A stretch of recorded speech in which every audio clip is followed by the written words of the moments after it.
Welcome to the Get Found Radio podcast. This is the show for entrepreneurs that are ready to get found and land clients so you can live your purpose. Here's your host, Jared Warner.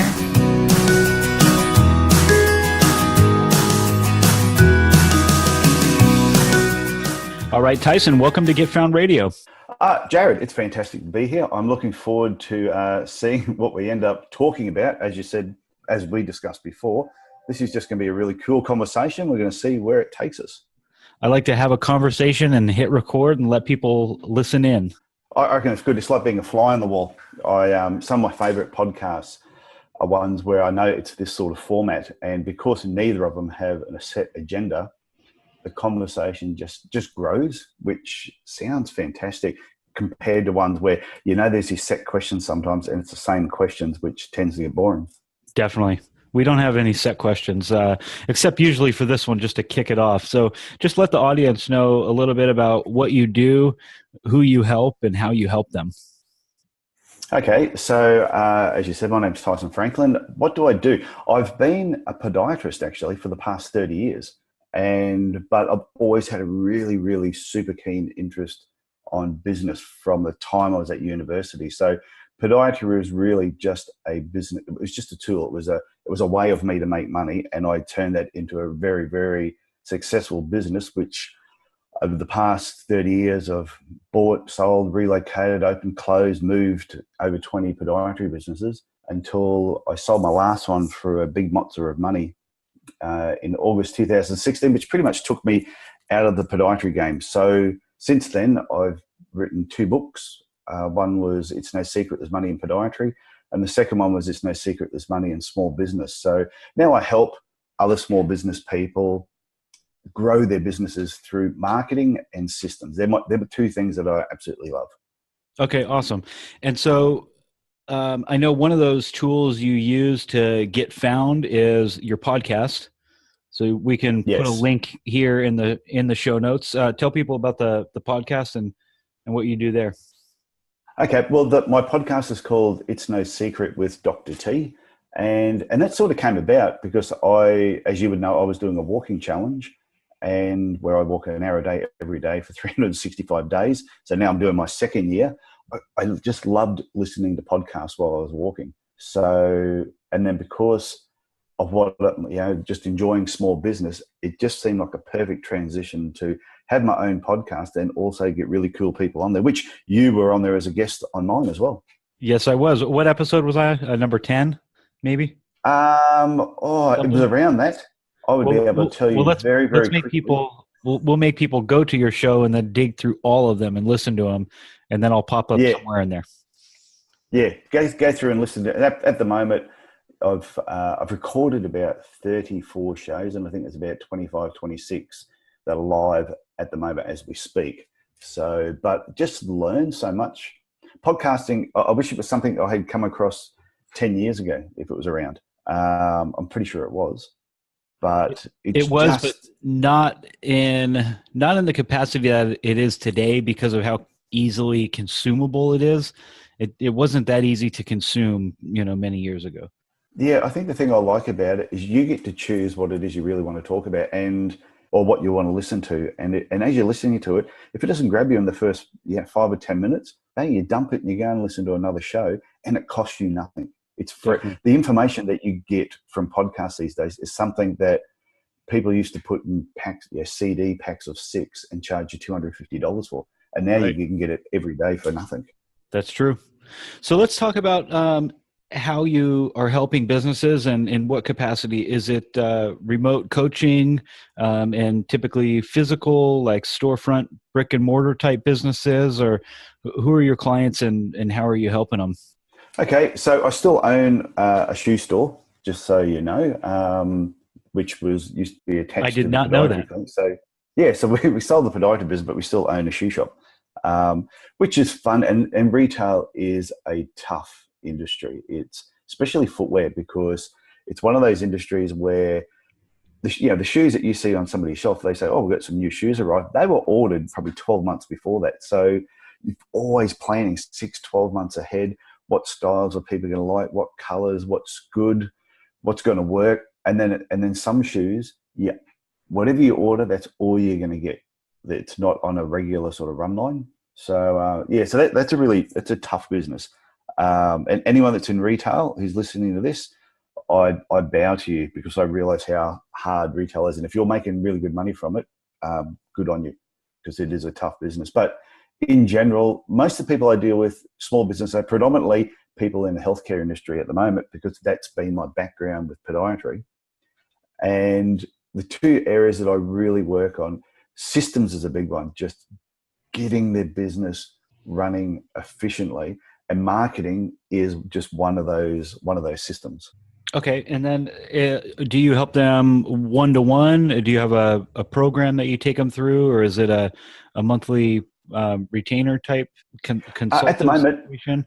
Yeah, at the moment, I've just been doing just one-on-one, usually via Skype or free conference call. So I live in Cairns, which is the top end of Australia, and I don't have one single client in the town that I live in.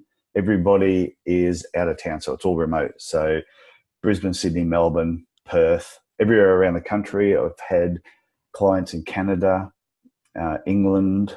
So yeah, that's what technology is for. The world becomes a really small place. So it's all been. I don't have a set program. I don't say, oh, this is a cookie cutter thing of what you need to do. I tailor what they need based on what they tell me. So if somebody says to me, I'm having problems with this area of my business, I go, okay, let's focus on that area. And I tend to do it in 3-month blocks. Okay. So like a weekly call for 3 months? Yeah. So it'll be like, if we do a 3-monthly thing, it'll be 2 calls per month over a 3-month period. But at the beginning, usually do like a discovery type call where you'll sit down with them and have them answer. I'll usually send them a questionnaire. They fill in the questionnaire. It gives me an idea of what their business is like, the size, number of staff, turnover, what their challenges are, competitors in the market. And then from that, I get a bit of an overview. Prior to that, I'll normally have a 20 or 30-minute phone call with them first, just to see if we're going to be a good fit. Because to me, life's too short to be working with people you don't want to work with. No doubt. And yeah, and I always think no one should need the money that bad that you're prepared to work with somebody that that when a call's coming up with me, like, oh no, I've got to talk with them again. You couldn't pay me enough to want to do that on a daily basis. You want to work with the people. So once we do that initial call, and I go, yeah, they sound pretty good. They're bit upbeat. I give them the questionnaire. They answer that. Then we do a discovery call, and then we lock in like 6 calls over a 3-month period, and sort of just work it from there. But that's what I've done in the past. At the moment, I'm slightly changing it, because I'm finding that I'm tending to, I tend to kill people in 3 months, which, because I've got a high energy level myself, I just expect other people to be exactly the same. And I've got to learn to tone down a little bit. I kill them with kindness. You give them too much to do? Yeah.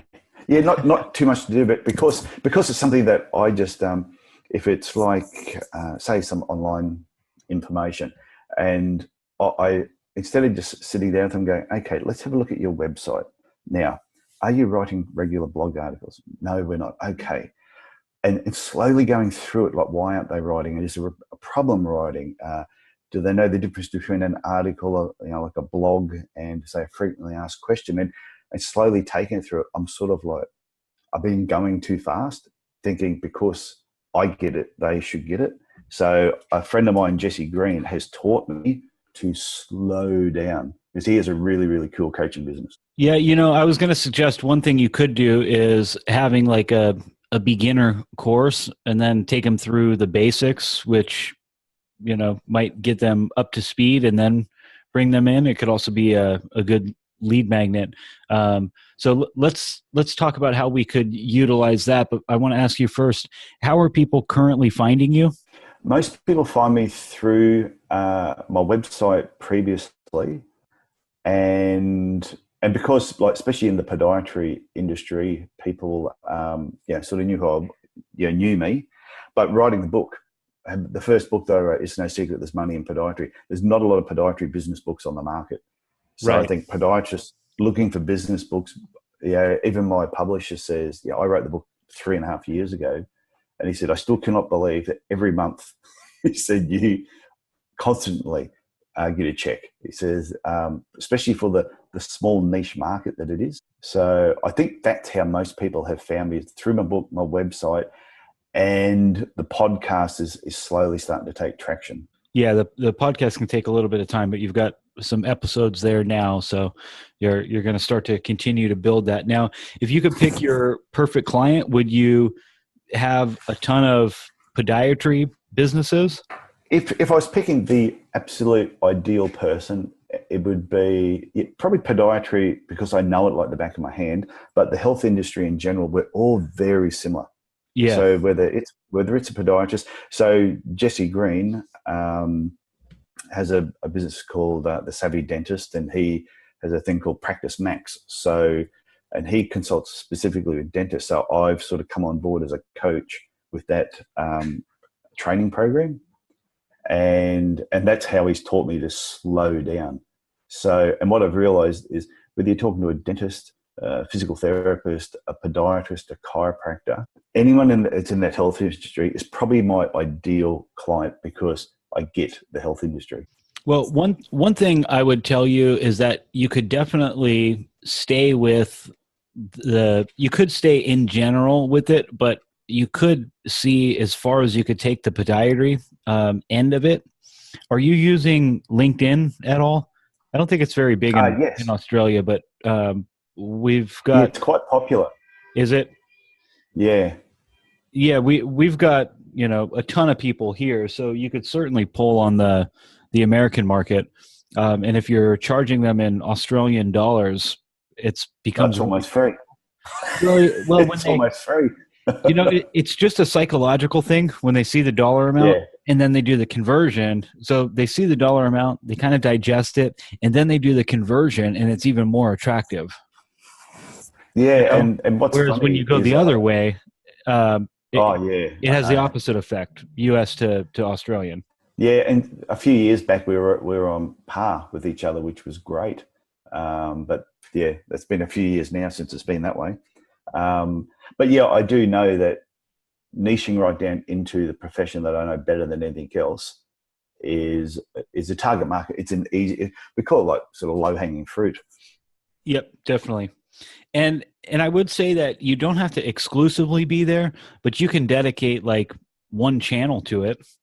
Like you could dedicate LinkedIn to it, for example, and then on Facebook you could open it up a little bit more broad. But on LinkedIn you could just litter your profile with credibility galore. You wrote the book on it, you sold a business, which is what they all probably want to do, build a business, make it profitable, put some money away over the years, and then sell it for a sizable profit.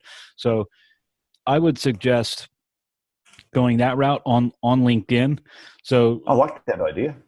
I've never thought about that. So what you're saying is picking a social media platform and targeting that to a specific audience. Yeah, like for example, the LinkedIn one, I would just make that your podiatry thing.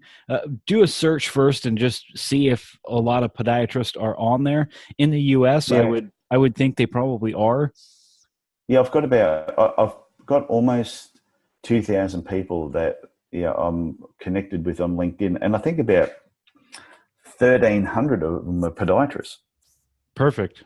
So that's a great little pool. So then the next thing you have to do is figure out various levels on ways to sell them. Because you're high energy, you might be a good fit for like a Facebook group where they can join the Facebook group and ask questions, and you can go in and do trainings and talk about how to implement different systems, and you can just pull content from your book and just cover different things in a live format, and they could pay for being part of it. And then the upgrade to that would be the one-to-one, but you could get probably a sizable cash flow just on a monthly group. Because it's so specific, you're not going to have any competition on it. So doing a paid monthly group on Facebook, that's what you're talking about? Yeah. Okay, I like that idea too. I'm so glad I've come on your show. And this is what I knew. I knew this is what I was in for. I knew we were going to talk about stuff, and you were going to just give me some awesome ideas that I could go away with. That's the idea. So within your book, do you have in the podiatry book specifically, do you have a way that you can pull them out of the book and like into your email list or into your social profiles or anything? Is that people who have purchased the book? Yeah, like say they already have the book and it's sitting on their shelf. Is there any way that they can contact you without like going to Google and typing in your name and tracking you down? Yeah, well, in the book it has my contact details and email address. Okay. And that sort of information. But yeah, unless people, because I used to have the books for sale like via my website, and I would collect names and email addresses that way. But majority, and 99% of the sales went through Amazon, Book Depository, Booktopia, those sort of platforms. Yeah. Okay. So I would say the book can be used more as like a credibility tool. And then of course your story can. So when you build out your profile on LinkedIn, you got to make sure you adjust your header image so that it's not the default one, and then put a tagline that says specifically like, I help podiatrists increase their business. And if you can put a specific figure on it, is helpful. It's not mandatory, but if you can, that'd be cool. Or a certain percentage. Yeah, I have seen that where someone goes, we can help your business improve by 41%.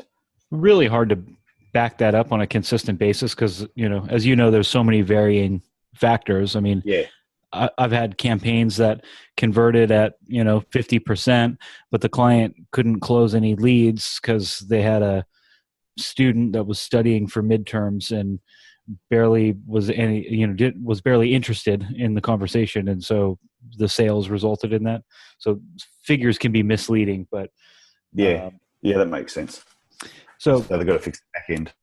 Yeah, take that with a grain of salt, but basically you can demonstrate huge credibility in that niche. That they're there.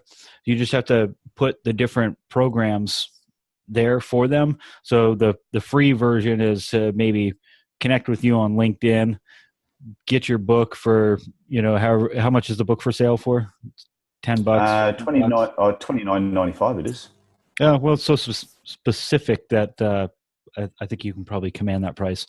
So they can get the book at the low dollar offer and then join the group. And for the group, just think about how much you want to give to it, because they can be a time suck. So you've got to Are you still saying so you're connecting with them through LinkedIn, and you're saying that using Facebook groups is where you actually create the group? Right. Yeah, the groups on LinkedIn, you're not going to have a lot of engagement there.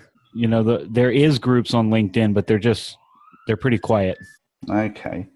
And so, what's the advantage of using the Facebook group instead of creating a membership site on your website? It's just something. Because I have heard different things where is there something just to kick it off?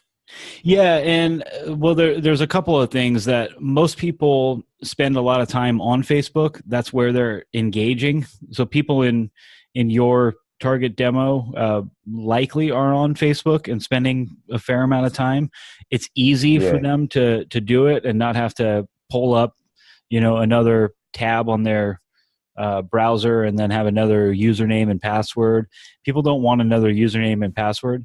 They want ease and convenience of use and to be able to just pop in. Okay, that makes sense.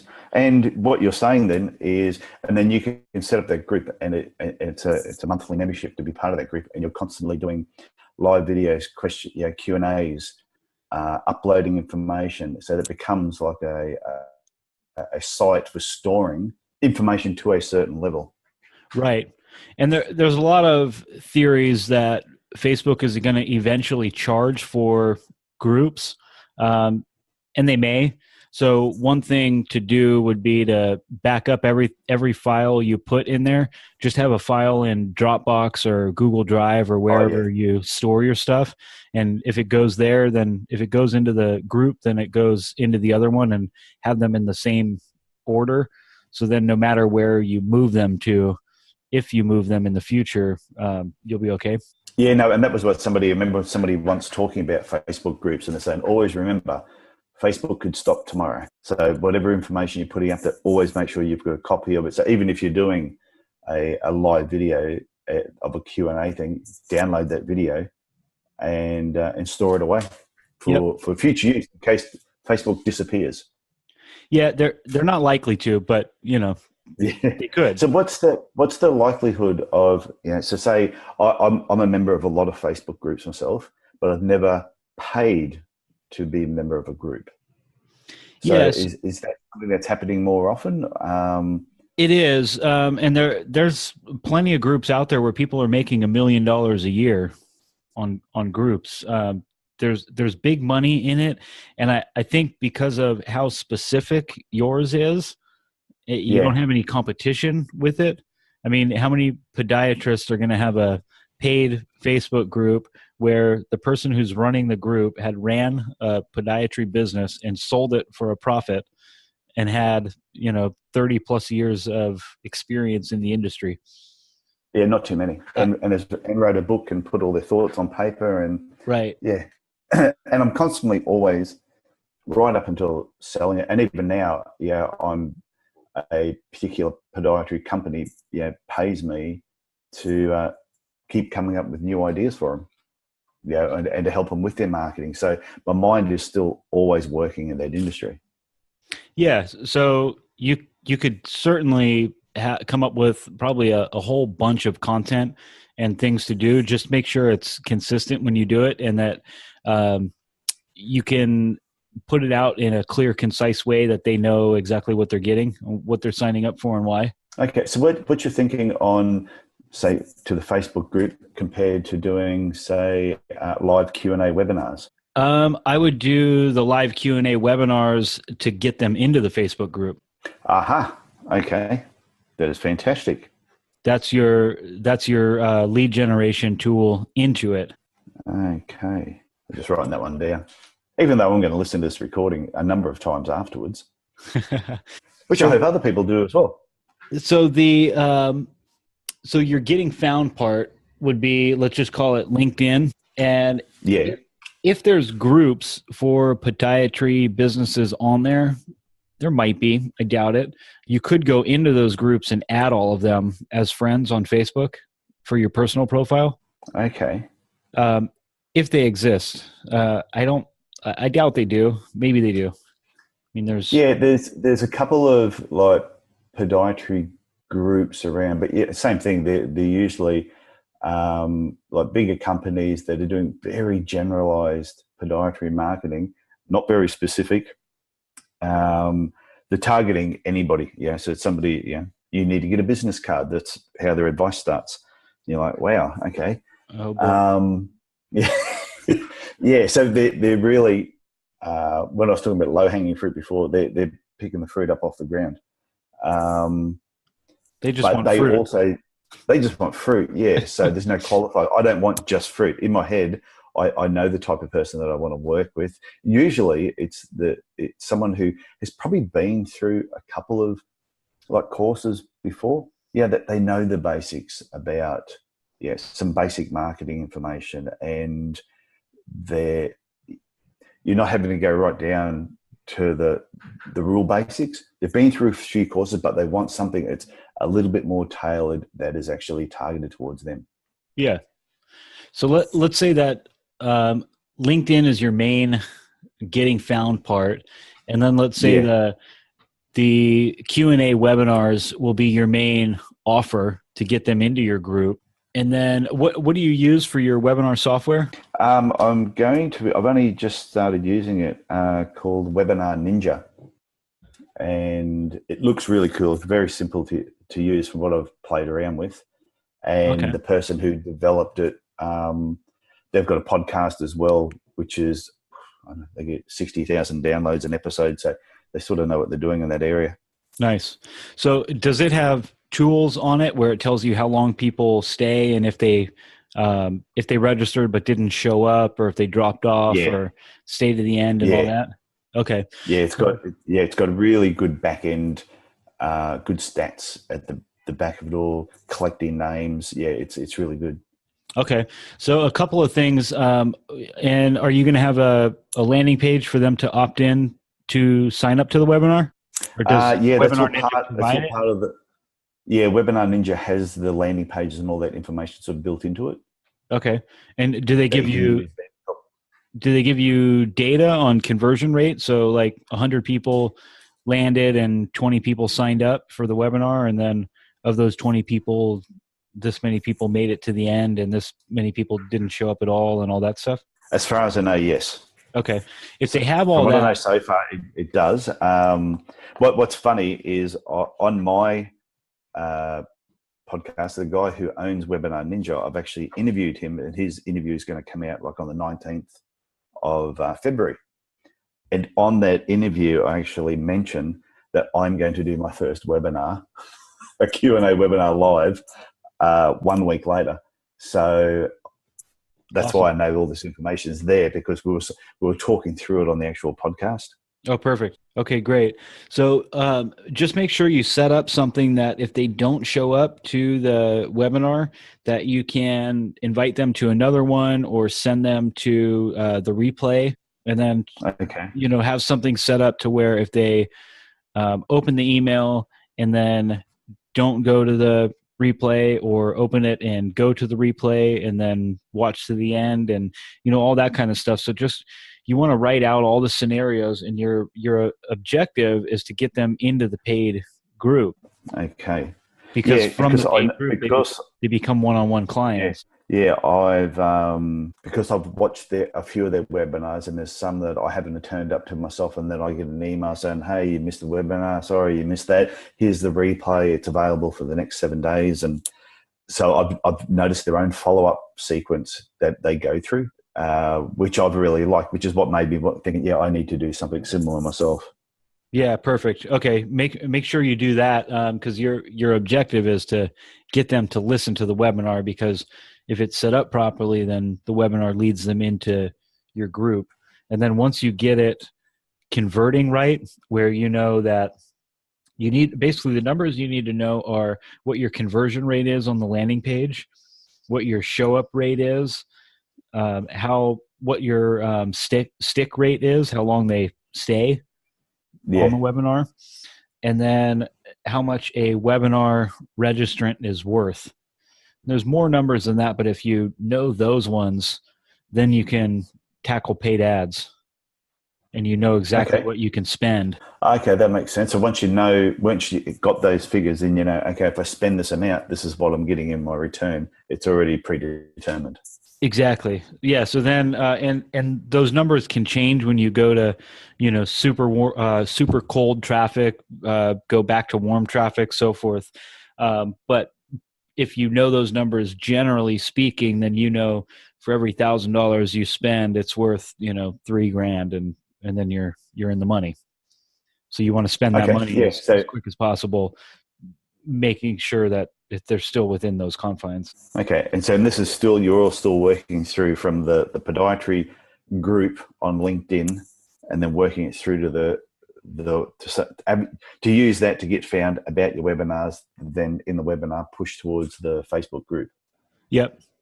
Yeah, and you may be in a situation where you can send messages to people and invite them on. I think you can. You might not have a massive audience that you can do that. You want to be careful with heavy copy and paste and sending the same message to 1,000 people will get you flagged. But if you had some people where you thought they're like your people, you could send it to 10 of them. Like you really want those 10 on there because of those, you think a couple of them could turn into a one-on-one client. I would treat it and more especially like that. too. I think like I've been doing mentoring with podiatrists now for the last 2 years. So I've got a lot of past clients that I've dealt with as well, who I know I helped to a certain point, and then they hit the target. They came to me and said, "Oh, I want to do this." I helped them do that, and then they went off. But this is a great way of sort of reconnecting back with them, is to invite them to webinars, and then from the webinar back into like a paid group. Yep, that as well as go back and get testimonials if you don't have them. Yeah, well, I did collect testimonials of most people as they left, and that's why I know I've done a good job in the past, and they know that I know what I'm doing, but I killed them with kindness. Wait too much, too fast, and I injure them, mentally injure them. Nice. So you can tell them, I've changed. I'm better now. Yeah, it's not a fire. It's not a fire hose. It's a garden hose. So information still comes out, but you can digest it. You're good. And I think it's something that where I'd had coaches myself in the past, and I'd had some that weren't so good, and it was because maybe my energy level was so high, I wanted more and I wanted it faster, and I just wanted to get stuck into it. But that's just me, and I think that not everybody is like me. So it's taken me a while to sort of realize, yeah, like you said, I'm hitting with a fire hose instead of just a normal hose. Right. So I think that's probably a good plan for you to attack now. I'll give you 2 tools that you can use for LinkedIn. One is called Duck Soup, DUX-SOUP. I'm glad soup is spelled the right way. Okay, yep. Yeah. and it is a Chrome plugin. Yeah. And then the other one is just to use LinkedIn Sales Navigator, which is an awesome tool that'll help you narrow down that niche really specifically and then send messages out to them. If you've never signed up for it, they'll give you a free 30-day trial. Oh, okay. And these are both on LinkedIn, are they? Duck Soup is a Chrome plugin, so you've got to be on Google Chrome for your browser. And the other one is just in LinkedIn. The Sales Navigator is just a part of LinkedIn. Okay. Like I said, I'm writing notes as we're talking, but I know I'll listen back to this a couple of times to make sure I didn't miss anything. Yeah, you got it. Do you have any other questions? No, well, like I said at the start, I didn't know what we were going to be talking about, but I love how you've taken this conversation to an area that I'm interested in and show me a very simple way of actually sort of focusing. And I like what you said, use LinkedIn as, okay, that's my podiatry platform, because there's going to be a lot of them there. And so when it comes to getting found on LinkedIn with the podiatrists are there, what's your recommendations? As in, like I said, I've only been on LinkedIn not a huge amount. I do go on there posting occasionally and reading other people's articles, but does LinkedIn do paid advertising? I've never really checked. They do, and you need a business page in order to run the what would be the equivalent of their newsfeed ad. So it goes up exactly along there. So it'd be like a paid ad as you scroll through. And those are the only ones on LinkedIn that are effective. The other ones, they have ads like kind of littered around the perimeter, like right-hand column and across the top. Those ones aren't effective.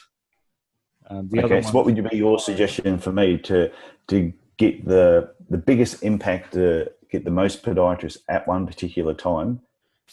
If you want to really supercharge it, you could do both. You could do both at the same time. Do your personal and do the business one, so you can run ads to the webinar. Okay. So you say, I should set up like a business page under my name as well? Under your business, and if you're only targeting, or if your main target is podiatry, I would have that in there in the name. Okay. Yeah. So I do. I have my marketing business for podiatrists is called Podiatry Advisor. Yeah. And perfect. So I have the Podiatry Advisor Facebook page. Yep. And that's where I'd start the group too. Yeah, that's where I would go with it. That is awesome. And Thank you very much. If your profile is super optimized with all of that stuff, so the main thing to look at is the header image and the your headline, your picture and then put all the credibility of your past in the body, like just tell your story, built a podiatry business, sold it. Now I help other people, build their business. And if they want to sell it or pass it on to family or whatever, I help it be successful. You decide what you want to do the next steps. Yeah. And that's been the funny thing about my transition into this world has been, what's funny is as a podiatrist, a lot of podiatrists used to look at me that I was a business person and not a podiatrist. Then in the business world, I found it quite difficult because people in the business world would look at me that I was a podiatrist and not a business person. And you sort of got this transition in between where you sort of got really stuck. And so for so many years, I tried to push myself that, no, I'm not a podiatrist. I am a business person. But as the further I've tried to get away from podiatry, the more I've sort of circled back into podiatry because I've realized, you know what, whether it's podiatry or whether it's a phone company, a business is a bloody business. Yep. They're all businesses. It's just a different mode of making money. That's all it is. Yeah. And I'm starting to understand that if people don't want to look at me as a business person because I did podiatry for 30 years, then they're the fool, not me. Well, the podiatrist sure will. And, it's not to say that you have to stay there, but I think that's low-hanging fruit. And I think you could probably stick with it and make a really good living. That's something that cold. Yeah, it's true. And it's from that that you end up picking up speaking engagements and that type of thing anyway. Right, exactly. And then writing your next book or whatever else you want to do. Yeah, there will be more books. I've got within one of my books, in both books that I wrote, I have a section called The 6 Pillars of Marketing, and which is like professional referrers, non-professional, internal marketing, external marketing, verbal marketing, and online marketing. But my next book, I want to make it The 6 Pillars of Marketing, is actually take that to a whole different level and explain how you it's fine to have the 6 pillars, but when you learn how to use the 6 pillars the right way, it just speeds up the process. Awesome. You got another book, but first implement all this stuff and fill your group. Oh yeah. And I might get you to write the online part, might be easier. I'd be happy to.